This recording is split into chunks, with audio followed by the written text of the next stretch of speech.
I'm Zach. And I'm Darcy. We're an LDS couple who struggled with unwanted pornography in our marriage for many years. What was once our greatest struggle and something we thought would destroy us has become our greatest blessing and triumph. Our hope is that as you listen to our podcast each week, you'll be filled with hope and healing and realize that you too can thrive beyond pornography and create the marriage you have always desired. Welcome to Thrive Beyond Pornography. We're so glad you're here and we believe in you.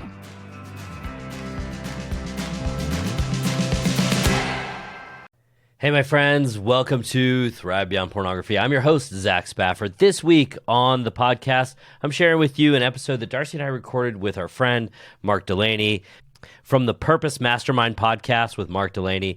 He is a great speaker and a great coach, and we're so grateful that he was able to reach out and set up this time to work with us and have this conversation, because we love having these conversations with people.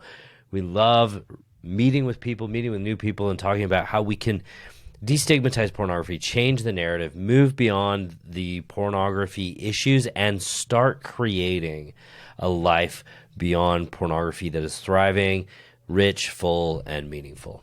All right, my friends, enjoy, and we'll talk to you guys next week. Well, I tell you, I love your guys' message. Zach, I was listening to one of your podcasts this morning on the 5 reasons you should quit porn. Yeah. And you kept emphasizing with such an ease. You're like, I don't want you to feel bad because of porn. Like, you know, and I'll probably like to ask more about that. I just feel like many people, the only thing we know to do is feel bad about it. Yeah. It's like it's a shame fest / beat yourself up fest. It's It's not nice. And if you beat yourself up enough, and then maybe get some other people to beat you up with you, right? Maybe we'll all overcome. Yeah. We're all like a bunch of jacked up humans. And the question is, are we ever going to be honest about who we really are and find actual freedom? And you guys know this because you guys are in the freedom business. Like, you guys aren't really about pornography. You're about people being set free to be who they're made to be. And so when you find people that have triumphed over their own mess, like, I just think that people like you have such a gift to the world. And so I just want to share your story, tap into it for people to hear. And I want you guys to stay bold, because I know from my own life, I was one of those fake people that was always just trying to present my life as being just fine. Well, hey, everybody, this is Mark Delany, and today I'm having a conversation with 2 pretty amazing people, Zach and Darcy Spafford of the Thrive Beyond Pornography program and podcast. And we're just having a conversation together. We're kind of in the same field of work in a way, in terms of helping people live their best bold life. And you guys specifically help people overcome problems with pornography in their lives. Tell us in a nutshell, what is the heartbeat, like at the very heartbeat behind what you guys are about as a couple when it comes to helping people? Our goal is that not one more marriage, not one more individual be destroyed by pornography. You know, so often I think the messaging around pornography is that it's going to destroy you and it's an addiction and you're going to be addicted to this forever, no matter how much recovery you're in or how much sobriety you have. And the truth is, we don't have to live like that. And we don't have to live our lives in fear all the time, beholden to this thing. We can live a rich, full, meaningful life beyond pornography and really thrive as an individual, as a couple, putting porn in the place that it belongs, which is outside your life, and you don't have to freak out about it. And that's really, I mean, the goal that Darcy and I set out when we decided to start doing this was just to help people quit porn. And we found that when people started to quit porn, they wanted more. Their relationship wasn't quite taken care of. They might have the behavior put behind them, but they didn't really have themselves moving in a direction that would really create the relationship and the life that they wanted. And as a result, if you don't have a thriving life, you don't have something to look forward to in your day, you turn back to old coping mechanisms, old habits, and you find yourself back in the same place. So we decided maybe 2 years ago, a year ago, to move from just the self-mastery podcast and becoming porn-free in your life to Thrive Beyond Pornography. And let's help you move forward and create the life that you want, both as an individual and as a couple.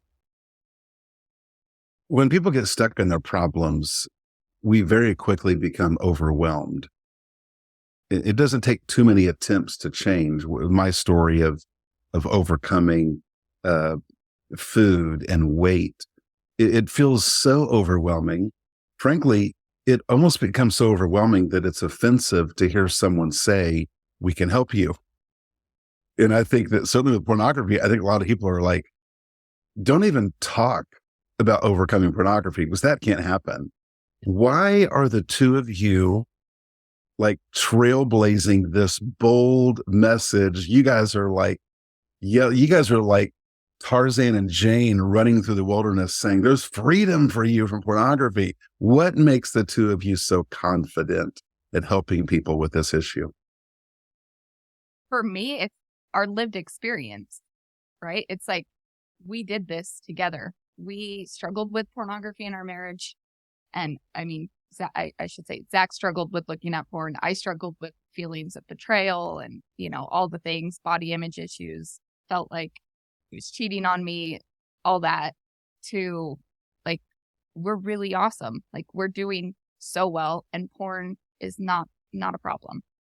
And I remember in those early years feeling like that would never happen. Like, I'd only heard stories of people who got divorced because of porn, and I never heard people who said, this was in our marriage. We struggled with it and we came out on top. Like I never heard those stories. There was never a story of hope. It was always a warning of impending doom.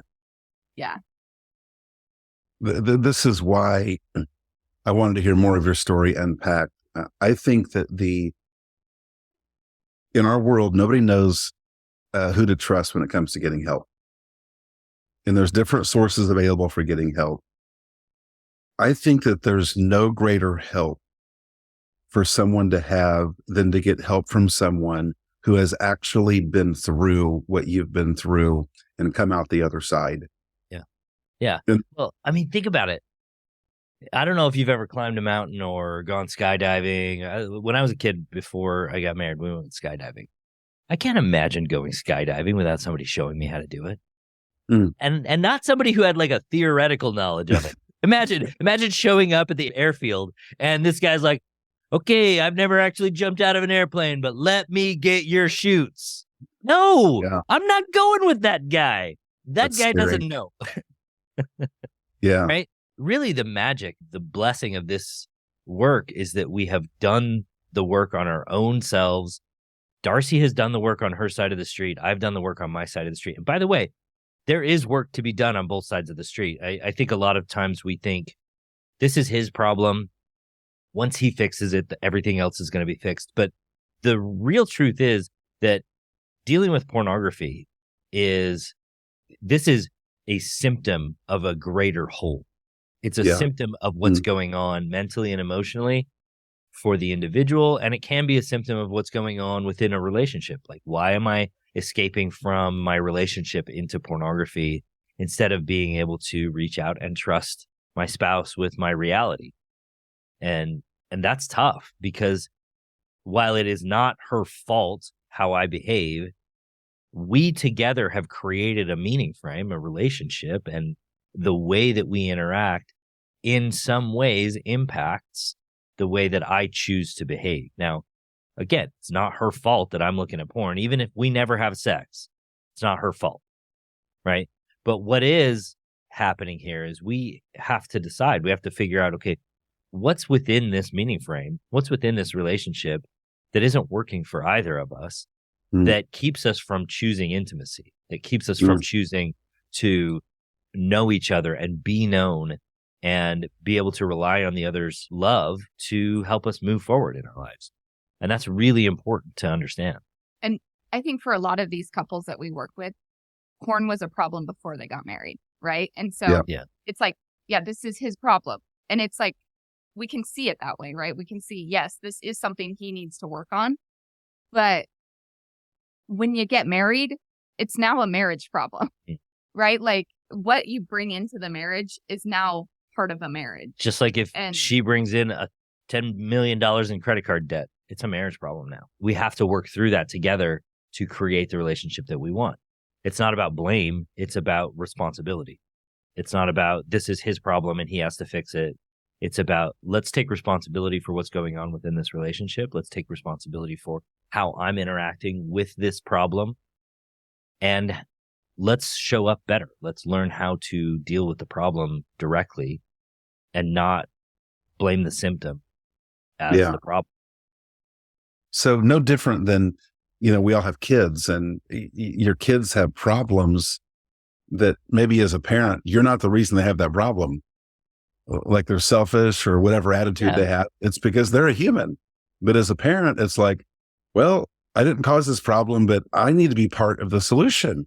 And so similarly, I agree with you, Zach. It's like, it's not the wife's fault, but the wife, in my opinion, has an unbelievable role she can play in her husband's life. And I want to say a quick story and then get your thoughts on this, Darcy, specifically. A man that I had worked with in the past, he found such a freedom from pornography as he looked at his whole life differently. Like his goal every day was to stop watching porn. His goal wasn't to live. His goal was to stop watching porn. And he started to change his mindset. He found such freedom and purpose. And his wife had asked him to move out of the house when this issue came up. And so he's doing great. But then he said this, Darcy. He said, I feel so free, but I am afraid that if I move back in, because of how she treats me, I'll turn back to porn. What do you think of that simple story? And then also help wives out there who, like, they're put in this spot where it's like, okay, I get to somehow play a role in this dynamic. What do I do? yeah, it's hard. It's really tricky and it's really hard because when I talk to women, I have to thread a really fine needle, right? Because it's like if I push too hard in the beginning, then they automatically are like, well, this person, I can't trust them. They don't get it, because it's like they've heard this narrative their entire lives that porn's going to destroy you, how bad it is and evil, and especially if you come from like a conservative religious background, right? And it's tricky because it's like they don't really want to see that they are part of the solution, right? In a lot of ways, it's very much this is his deal, but it's like if I look back to how I behaved when I first found out that Zach was looking at porn, I can honestly say I was abusive. I was very much, you could classify me as verbally abusive, right? Like, obviously I wasn't like physically beating him or anything like that, but with my words and what came out of my mouth was not okay. And if I think back to those times, like I felt justified, right? I felt very justified in how I treated him because I was like, no, you're doing this thing, that this thing is wrong. It's bad and you're hurting me. And so let me hurt you back by attacking you and saying horrible things. Well, and standing on the moral high ground. Yeah. Because it's like, I have faults, but they're not looking at porn, right? For me, I feel like over our progress over the years, it became, instead of it was like Zach and porn against Darcy, it became Zach and Darcy against porn. And that is where things began to shift for us, is when we took porn out of us. We put it on its own playing field and we came together as a couple to deal with it instead of it having all the power, right? Like we give porn so much power. Like I always like to say, and I got this from Cam Staley, it's like porn is just naked people on a screen having sex. Like that's that's what it is, right? And so even if you just call it that versus porn, like porn has so much power and it's even just the word, you know? With men I work with, I call it donuts. Yeah. Yeah. You destigmatize it to the point where it's just not the thing. Right. Yeah. And destigmatizing it, demystifying its realities. Sometimes when I talk to my clients, I say, well, what is it that you like within pornography? Why is it that you're choosing it? What is interesting to you? Because I want them to recognize that these desires are actually quite normal. When we understand that pornography is hitting in on our very most base desire, which is to be loved and to feel aroused, right? These are super base desires that we all want to have fulfilled in our lives. And when we realize that that's what pornography is doing, like it looks at you like it loves you, even though it doesn't, and it creates arousal in you because naked people are beautiful. Like if naked people weren't beautiful, you probably wouldn't get married. You probably wouldn't find a mate. You probably wouldn't pair off and say, hey, let's create a family. And so those base desires are a part of the equation and they're not necessarily problematic. What becomes problematic is, well, why am I doing this? If I'm doing this to escape reality, if I'm doing this to step outside of my marriage because I don't really like this relationship, or if I'm doing this because I don't know how to deal with myself, so I'm just escaping my feelings or my sensation or whatever it is that's going on for me, stress, loneliness, boredom, anxiety, overwhelm, right? All of those, overjoyed, right? If I'm doing it to escape those feelings, that may be the problem. And then if I can learn how to deal with those directly, then there is hope. Then there's a capacity for me to move beyond pornography and not just move beyond it, but then start to create a thriving life and heal my relationship and be the person that I expect myself to be.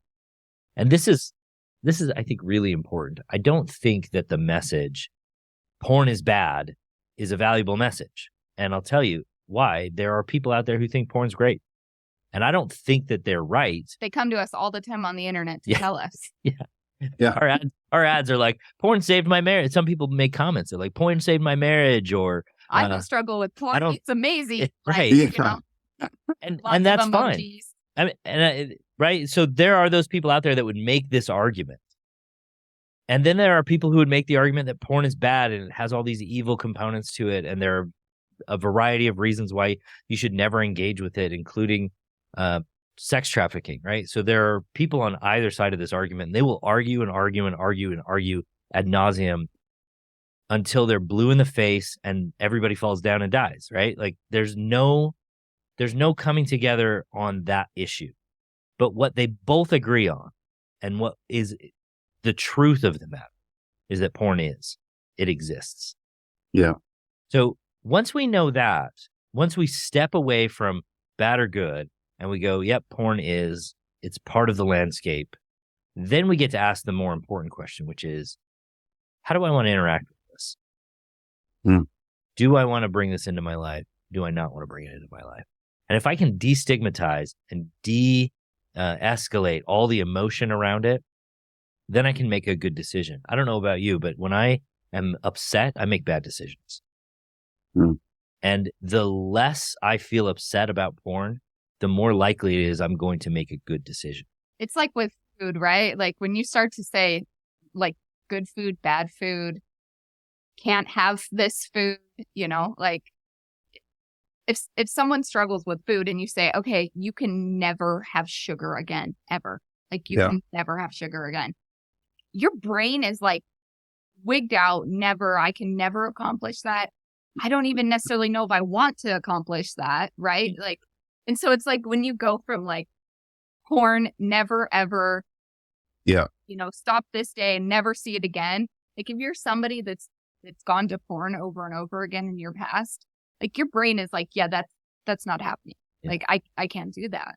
Especially if you haven't been given a skill set to do it. And so that's kind of where we like to say, like, celebrate the small wins, you know, like like, great. You normally look at porn every week and you just went 6 days without looking at porn.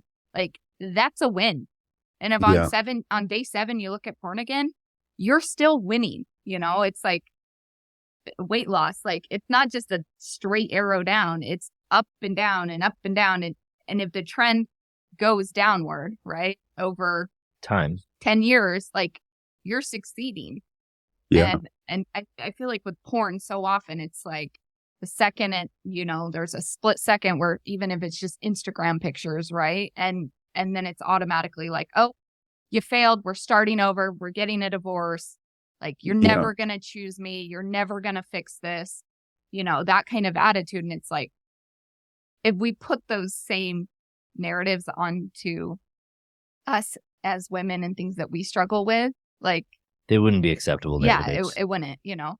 Can you imagine if I was like, I can't believe you ate a whole chocolate cake, Darcy. We're getting divorced. No, you can't imagine that, because everybody would be like, that's wrong. Don't do that. Yeah. And I realize that there's not the same moral value around pornography and food. I realize that. But I do think they're analogous in that. From a behavioral standpoint, sex and food never going to go away. Yes. Yeah, I think I take a lot of men on field trips to the gas station by my house. We have a conversation at my house, and it goes into a guy and how much he hates himself for lust or porn, and I'll say, we'll take a field trip. We go down to the gas station, and we go to this little display case, and through this glass, we look at all these donuts. Yeah, and I'm like, I used to have one of these, like, if 3 o'clock hit, my body was like, oh, half price donuts. Donut time. It's like they're half price. Like, you have to have one. Like, you just have to. If I don't eat one of these right now, I'm losing money. Yes. Yeah. It's a bad decision. And so I used to have them all the time. And now it's like, I don't know, maybe once every 3 months, I'll get a donut. But when I go in there, like anytime I go in the gas station, I look at the ladies over there, especially the one with the caramel and the white drizzle. And it's like, but I don't walk out like, I am such a loser. I desired a donut. Mm. I love how you mentioned the core desires of being loved and valued, and to have, I think that we get so lost in our problems and trying to stop our problem that we miss the bigger problem, that we have the absence of what life is meant for.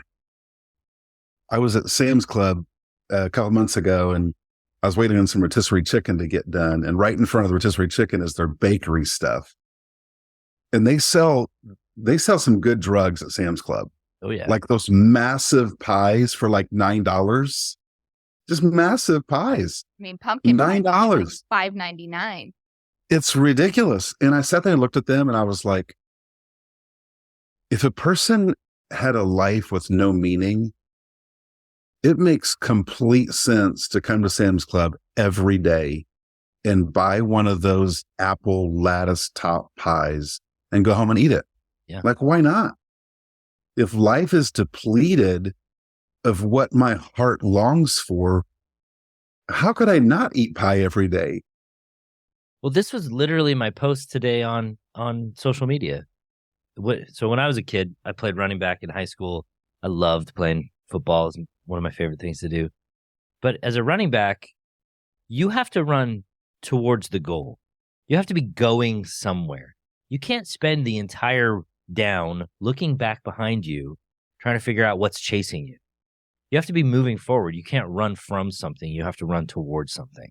Mm. And you're right. If we are simply living our life running from the pain, running from porn, running from food, running from whatever is keeping us down, or running from just feeling like crap, and we're not creating and moving towards something of value, something that's lovely, something that builds us, something that we enjoy, we're never going to get there. We're never going to get to the goal. We're always going to be running. We're going to get caught. We're going to get caught up in the mess, and we're not going to make a touchdown in football. I lived a long time as if the goal of life was to be skinny. Yeah. And That's a good way to gain weight. Yeah. And so for someone to wake up every day and it's like, okay, my goal today is to not watch porn. My goal today is to not eat a donut. Yeah. And then at the end of the day, you're like, oh, I didn't have a donut. Then you lay there in bed hungry. So I'm going to ask you a question, Darcy. You made this switch where you went from being against Zach and porn to you being with Zach against porn. How did that switch happen? And then I want to hear, Zach, what was it like for you? Did you feel the switch she made? And what was it like when she was different? So I want to hear both you guys' sides on that. You talk first, but yes. Okay, so when I first found out Zach was looking at porn, we'd been married for, 5 years? 5 years. And we were pregnant with our 4th baby. And I'd had a miscarriage. And then 3 days later, I find out that he was looking at porn. Anyways, and I had done Weight Watchers. So I was 120 pounds. Okay. So I had worked really hard to, have a good body, be super hot, even though I was popping out babies every year. And when he looked at porn, I'm like, oh, you're going to look at porn. You're going to have a fat wife. And and I said that to him. And then guess what? I got fatter and fatter and fatter over the years because I started turning to food to deal with the heavy emotions of him looking at porn. And so the switch for me was when we had just had, everything's related to when we had kids because that's how my brain works. We have that many kids. Yeah. So when we had our number 5 and 6, our twins, and it was, in 7 years. So life was crazy. And Zach was going to 12-step meetings. He was meeting with our church leaders. He was going to therapy and he still was not making progress. I was like, you just freaking stay home and help me change diapers. I don't care. We're just going to have a miserable marriage and you're just going to bring home the paycheck and we're going to co-parent here and we're just going to kind of deal with life. And then that was when he decided that he had to do something and that's his story. But in that process, we started talking more openly. And I started asking questions about what was going on for him, not just porn, but why do you think it is? And why are you turning to porn? And what about it? And why is it hard? And, just real questions. And that was when I started to realize this is exactly how I feel with food. Because now at this point, I'm like, okay, I don't really want to be unhealthy. I really do want to be in better shape. And I started trying to lose weight after years of turning to food to deal with my emotions. And I started to realize, wow, we are actually the same exact thing. We are humans struggling with the same exact thing, except for me, it's food. And for him, it's porn. And so it was for me, I think having that click in my brain and putting us kind of on equal playing field instead of me above him and him below me. And I'm so much better than him. And so that was kind of a big shift. And then, over the years, just starting to realize how much power we gave porn and feeling why am I giving porn so much power? It doesn't deserve it. And so that's part of the process. I don't know if that answered your question. You said that very simply, and I just have to pause for a second. Life is so simple. The simplest things are so powerful. In that story you just said, every marriage needs to hear that story. Because whether it's pornography or some other issue, it is such a beautiful thing for one spouse to look at their spouse and be like, oh, wait, their issue's that, my issue's this, and it's all kind of the same. That's very powerful. That is very powerful. And the simplicity of that, I don't want people to miss the power of that. Because I look at my own life and my whole life, food was my pornography. Food was my thing. And because it's looked at differently, I could engage in it in front of my wife all the time. And I did. And I look back and it's like, I was doing that just right in front of her all the time. And when I see men struggling with porn, I see the same man that I was. And I look back, and if my wife did not have the kind of grace and understanding that you took on, I'd be in big trouble as a man right now. I would be in really big trouble as a man. So how did that feel on your side, Zach, when she made that switch? Did you feel it? Did you talk about it? Or like, what was that like when she became like that? Yeah, it was magical. So But it was also like a slow progression, like, and I guess what I want to say is, like, at first he didn't really trust that I really could handle it and that I really could hear like his truth versus, Yeah, you spend a few years getting beat up every time you tell the truth. It's tough to tell the truth and trust that your partner will believe you and handle your truth. And that's really, really tough because on the one hand, Darcy would tell me, all I want to do, just tell me the truth. Just tell me the truth. And then when I would tell her the truth, she would come out of left field with the biggest baseball bat she had and beat me up with it, metaphorically, mentally, right? And she was not happy about it. So at some point, she just started to ask the questions differently. And I could tell that it was a different kind of conversation. The question was always, have you looked at porn? Did you look at porn today? Did you look at porn today? Right. Did you want to look at porn today? Right. Any other? Very romantic. Well, it was what it was she was saying, am I okay? Right. She was asking me if she was okay because she was gauging her mental and emotional state based on whether or not I had done something. So imagine she's putting her emotional state on me, and now I have to manage that. How impossible is that? Yeah. It's totally impossible because if I say, no, I didn't look at porn, what does she say? Oh, are you telling the truth? Are you telling the truth? Are you lying? Are you lying to me? How do I know that you're telling me the truth? So even if I didn't look at porn and I tell her, no, I didn't look at porn, she still is upset and emotionally, she's putting her emotions onto me. No matter what, there's no winning.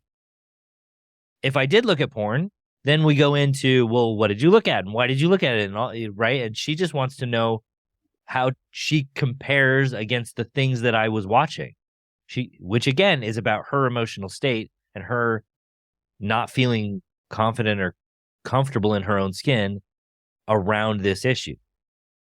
And eventually she stopped asking those questions. And then she started asking different questions like, how are you doing?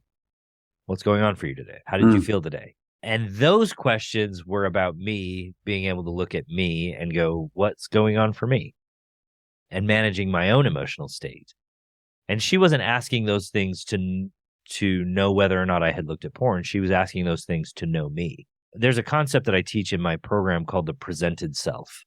So the presented self is essentially the person that we show to other people. So at work, we show a presented self. That person is usually competent and capable. They get their deadlines done. They are someone that is reliable. Those are the kinds of things that we show to the people at work. We don't show them the things that we don't want them to know. We don't want them to know that we yelled at our kids last night. We don't want them to know that we look at porn. We don't want them to know any of that stuff. So we don't show them that stuff. That's not intimacy. That's a relationship, but it's not intimacy. At church, we do similar things. I'm spiritual. I'm Christ-like, all of those things. I'm always serving the community, so I'm a good human. But we don't tell people, oh yeah, I struggle with porn. Yeah. When it comes to our spouse, the presented self, we want to minimize that as much as possible. And what that does is it creates true intimacy. Intimacy is knowing and being known.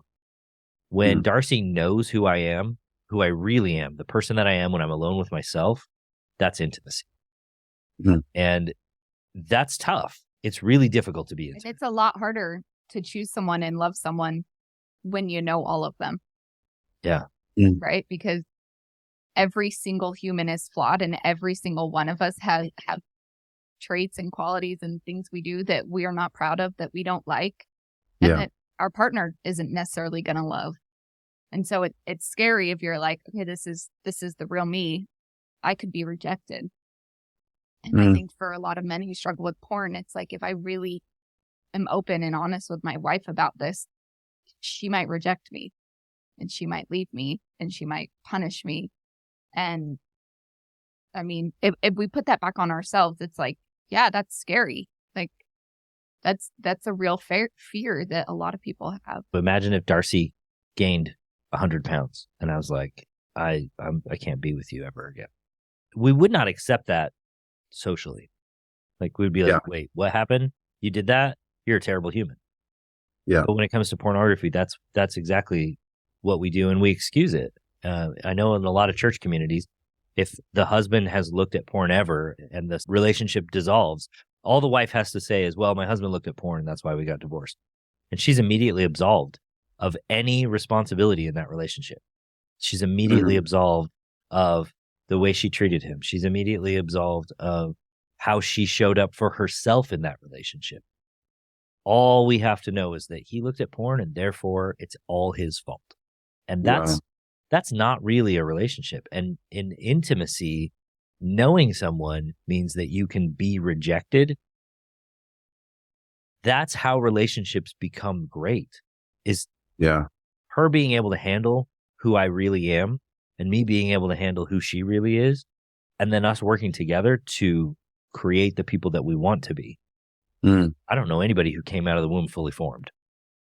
Nobody. I don't know them. I mean, that person may exist, but I don't personally know them. And I think it's important to recognize that too often we seek to find fault with our spouse. We seek to find reasons why we're better than them instead of knowing them and loving them where they are. And that's tough. It really is tough to do that. I know it was tough for Darcy to love me, because she's like, why are you looking at all these naked ladies on the internet when here I am? And here's the really crazy part about this, right? The dichotomy here is that I can show Darcy who I really am and she can reject me. But if I go to the internet and I look up whatever it is that I want to see on the internet, they never say no. They never reject you. They're never like, no, I don't feel like it tonight. They're 100% there for you, and they're always validating your feelings. It's fake. And now you can pay people to give you exactly what they do want. Yeah. You know, what you do want. And it's totally fake.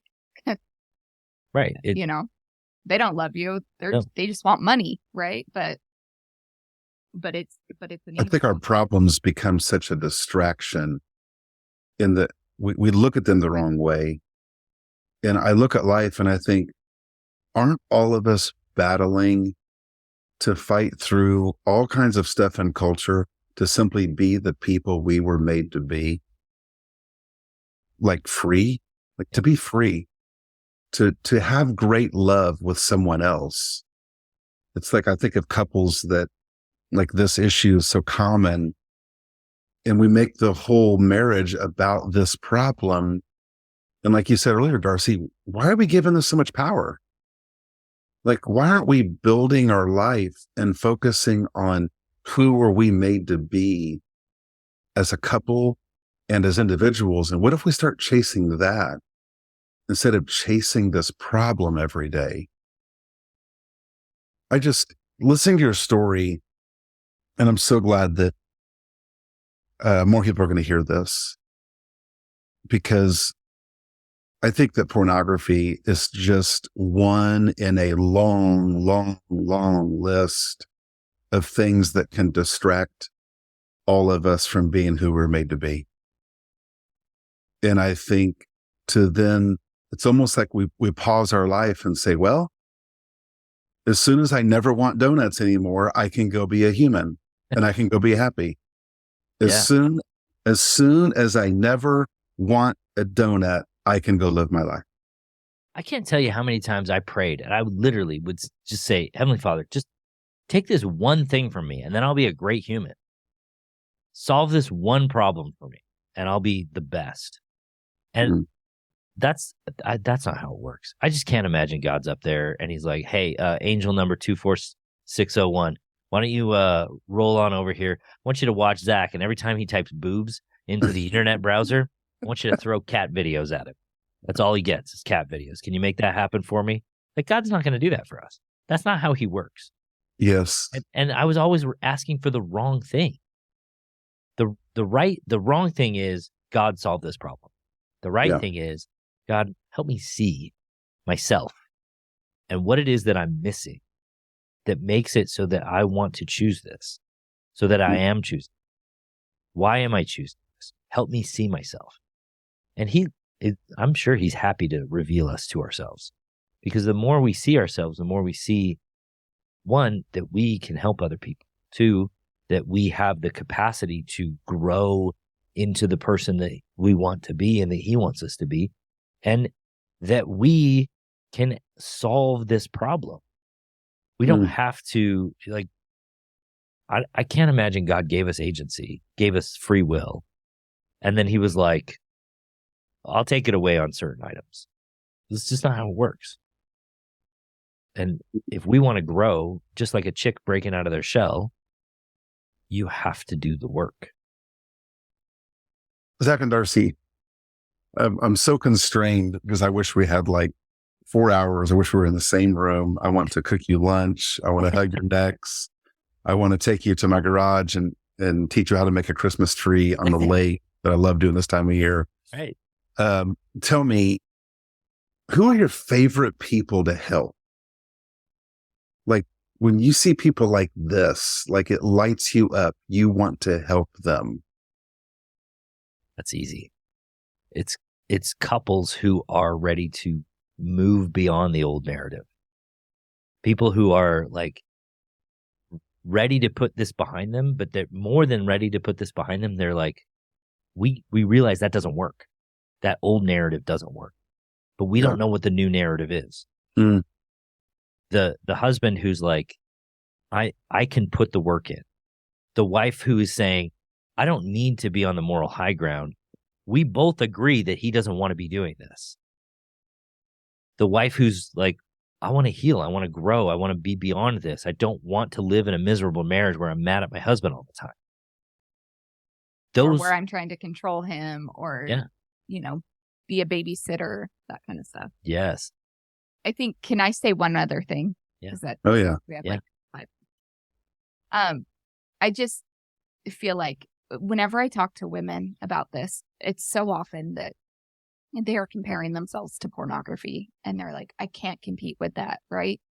And, a lot of the body image issues that women are basically born with, I swear, we're already starting to think about our bodies and being compared to other people and just all the body image issues that women have. And not that men don't have them too, but it's like, there's always going to be somebody that's hotter than you. There's always going to be somebody that's skinnier than you, that has a better body than you, that has, you could say that has more money than you and that has a better life than you, I guess, that you can look at. But it's like, when you're constantly trying to compete with something that it's not real, like it's on a screen, it's not real.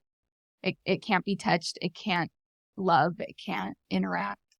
It's not real. And so when we just go to porn as my competitor, essentially, you're cheapening yourself. At this point, if Zach was like, I'm going to go look at porn, I'm like, why? Like, whatever. Because it's like, but I'm not going to sit there and think I'm just not good enough, or how could I be better? Or I'm not even going to compare myself to it, because it's like, it's not real. It's fake.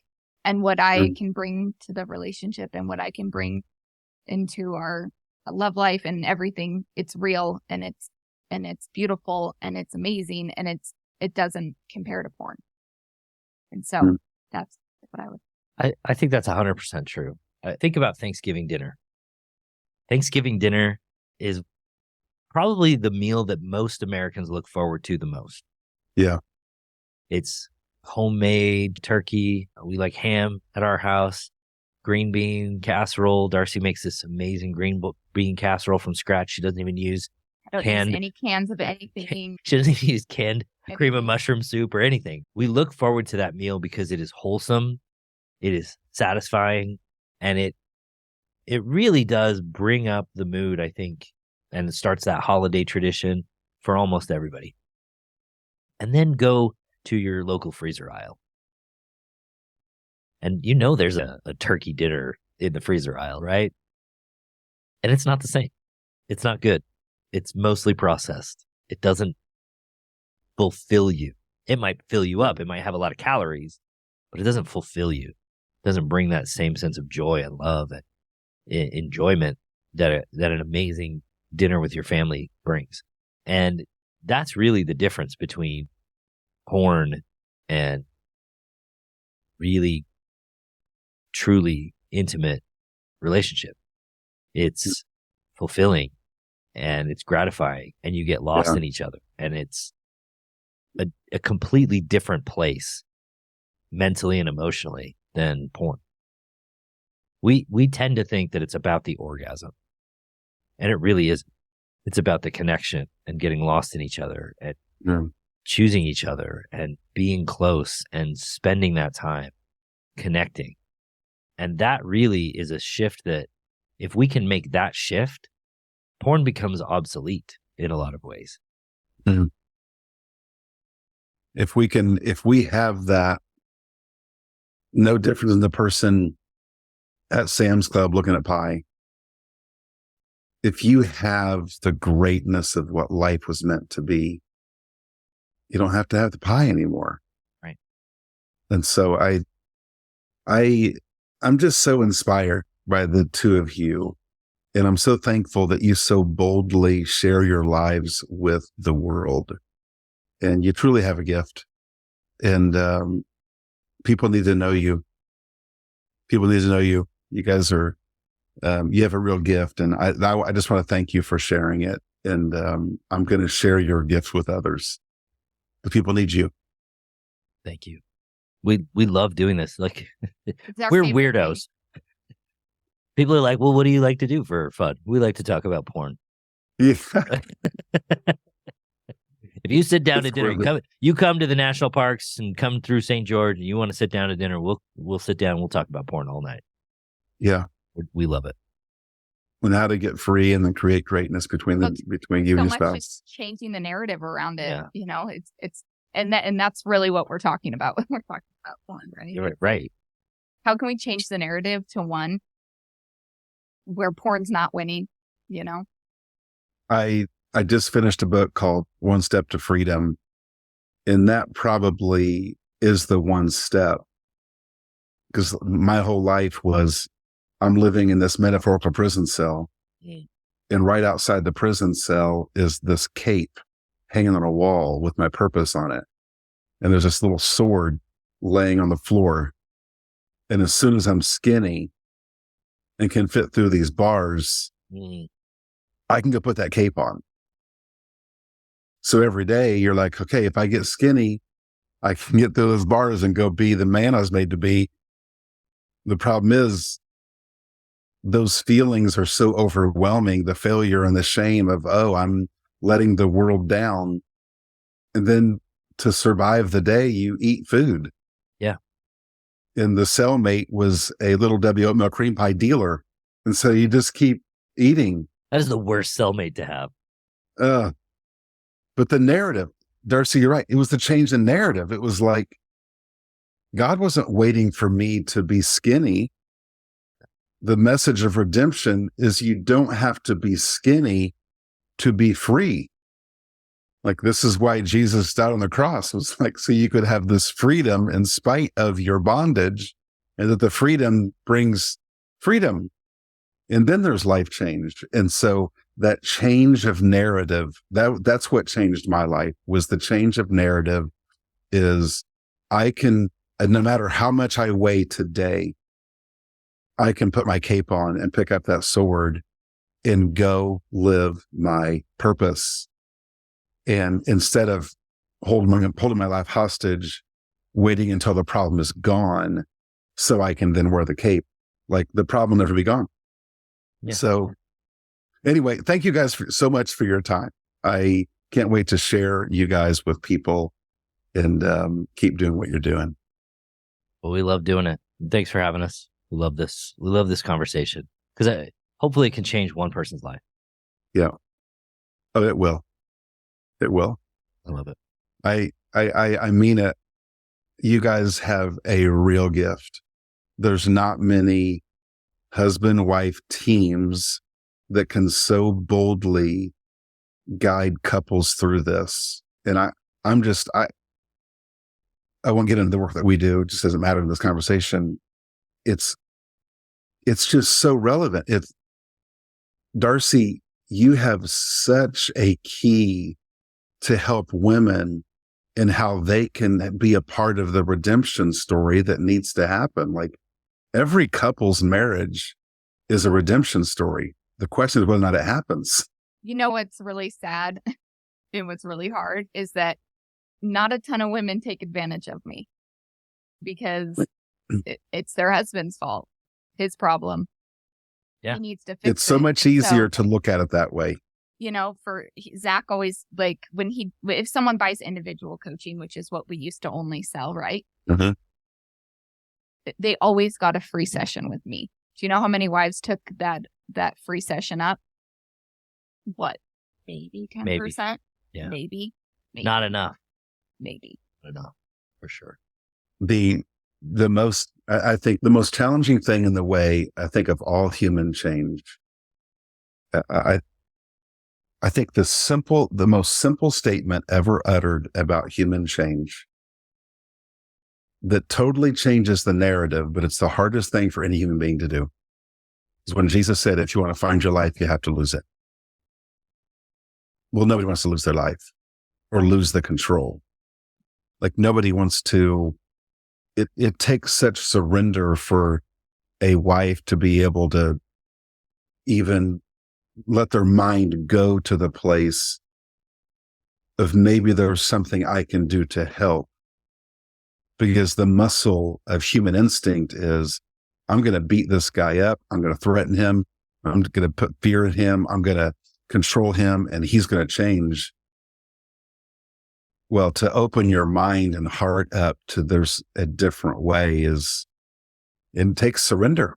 I mean, if you go back to food, okay, obesity is linked to how many different cancers, how many different diseases. We know how bad fast food is. There's like documentaries on it. Like there's no shortage of information that will tell us how bad obesity is. How many people are obese? Yeah. So many, it's like, focusing on the bad and how bad it is never makes it better. It doesn't. No. I like that idea that Christ says you have to lose your life. And I take that to mean you have to give up the old life. You have to be willing to, Esther Perel puts it this way. She says, you're going to be married to 3 to 5 different people in your lifetime, even if you're always married to the same person. You're going to have 3 to 5 different marriages. And that really struck me in that there are so many people who are holding on to this idea of what a marriage should be, what the marriage used to look like, how it's supposed to be. And once we let go of that, we lose that, we can actually address what is and create the marriage that we want, the marriage that is real, the marriage that is meaningful. Instead of always saying, well, let's keep holding on to the thing that isn't working. It's clearly not working, because if it was working, we wouldn't be in this place. Yeah. I look at the simple story of the prodigal son as being this, I just think the story of all of our lives. I think all of us at some point, our passions just make us run off into the city and do what we do. And at some point, we're just broken down in that pig pen.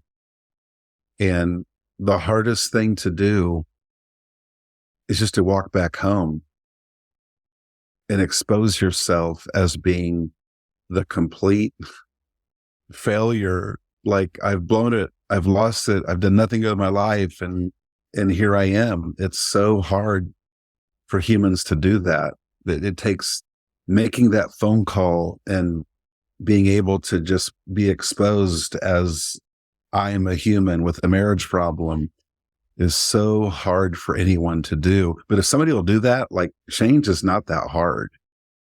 If there's surrender, with surrender, change is not hard. Without surrender, I don't know that change is possible for a human without surrender. It's just, this is why in our work, we sometimes charge people a lot of money, and some people, we don't charge people much money. For some people, we need to charge them a lot so that they surrender. Like, you need to surrender. You need the action of paying money to help your heart be different. It's a level of commitment. Well, this has been awesome. We really enjoyed it. I've loved this. I'm going to go for some exercise and then get back to some work. I love it. And go talk to some students about purpose later today. So brilliant. This has been great. I truly keep doing what you are doing. You're very kind. And anything I can do to boost that and keep people going your way, I'm going to do that. There are not many people like you. Well, come to St. George. Let's hang out. It's beautiful here. Well, okay. Hey, go take on the day. Keep crushing it. We will. All right. Have a good one. Thank you, guys. Thanks. You too. Bye. Bye now. Thanks for listening to Thrive Beyond Pornography. If you're seeking guidance and support to overcome pornography for good and begin creating a thriving life beyond it, check out my free webinar, How to Overcome Pornography with Skills That Actually Work. You'll learn practical, proven skills guided by an expert coach who has personally overcome pornography. Whether you're getting started for just yourself or along with your spouse, Darcy and I can teach you the tools that will help you put your life on the right path for you. Be sure to check out the show notes for a direct link, and if you could take a moment to leave a review wherever you listen to podcasts, it would mean the world to us. Your reviews play a significant role in helping others discover the show so they can join us on this transformative journey. Thank you for being part of the Thrive Beyond Pornography community. Until our next episode, stay strong, stay focused, and keep thriving.